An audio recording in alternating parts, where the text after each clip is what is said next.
Self-esteem is a global evaluation of self-worth, a judgment, am I a good person or am I a bad person? And for many years, psychologists really saw self-esteem as the ultimate marker of psychological health. And there's a reason for that. There's lots of research that shows if you have low self-esteem, if you hate yourself, you're going to be depressed, you're going to be anxious, you're going to have all sorts of psychological problems. If it gets really bad, you might even consider suicide. However, high self-esteem also can be problematic. The problem is not if you have it, it's how you get it. Right? So in American culture, to have high self-esteem, we have to feel special and above average.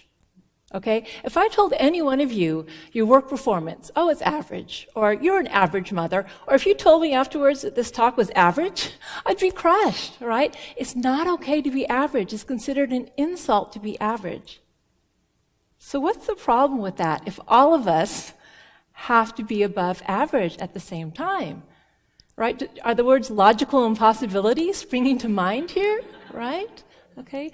So what happens if we all have to feel above average is we start playing these little games. We start subtly finding ways to puff ourselves up and to put others down so we can feel better about ourselves in comparison.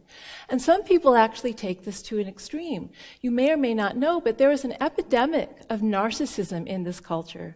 They've been tracking the narcissism levels of college undergraduates for the past 25 years, and they are at the highest levels ever recorded. And actually, a lot of psychologists believe this is because of the self-esteem movement in the schools. Okay? And there are a lot of nasty social dynamics that can stem from needing to feel better than others to feel good about ourselves.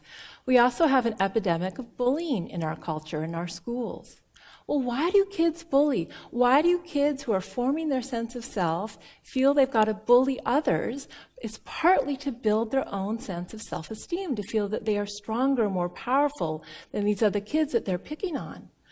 Or why are people prejudiced? Why do we feel that our religious group or our ethnic group or our political party is better than the other group? Partly in order to enhance our own self-esteem. Right. Another problem with self-esteem is that it's contingent. It's contingent on success. We only feel good about ourselves when we succeed in those domains of life that are important to us, but what happens when we fail? What happens when we don't meet our ideal standards? We feel lousy, we feel terrible about ourselves. And for women, this is especially hard because what do you think research shows around the world, the number one domain in which women invest their self-esteem? Right? Our perception of how attractive we are. And the standards for women are so high. How can we feel above average in looks when we're looking at all these supermodels? Even the supermodels feel insecure compared to other supermodels, right? It's very interesting. If you look at this developmentally, around third grade, boys and girls both think they're pretty attractive, and they have fairly high levels of self-esteem. And then for boys, about the end of sixth grade, yeah, looking pretty good, feeling pretty good. End of high school, looking good, feeling good about myself. But for girls, after third grade, their perception of how attractive they are, and therefore their self-esteem, starts to take a nosedive. Okay? Starts very young.